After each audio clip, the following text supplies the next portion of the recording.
шайлоонун алдын ала жыйынтыгына макулсузбу, деги эле кабыл алдыңызбы ошону? Биринчиден, бүгүнкү шайлоонун жыйынтыгы менен азыркы чыккан биринчи баштапкы жыйынтыгы менен мен таптакыр каршымын.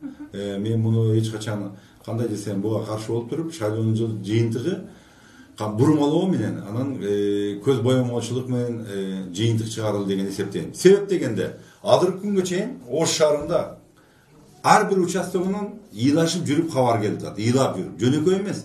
Мен айтайын, ал жерде мен башка талапкерлерге айта албайм. Өзүм жөнүндө жооп берсем, мен бардык жерде агитаторлорду алганбыз. Алар өзүнүн каалоосу менен жүрөт, өздөрү менен чуркап жүрөт.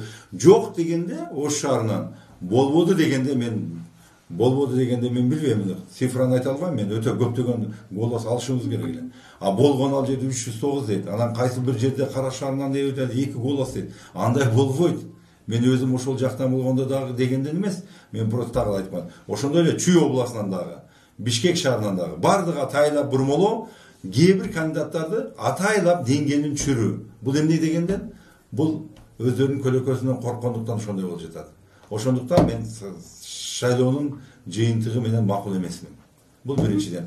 Көптөгөн мыйзам булуучулар болуп атат. Азыркы жерде мен мыйзамдуу түр менен сөзсүз үчүн, чындык үчүн мен мурун дагы айтып келгем. Азыр сөзсүз күрөшөбүз. Бардыгы мыйзам негизинде.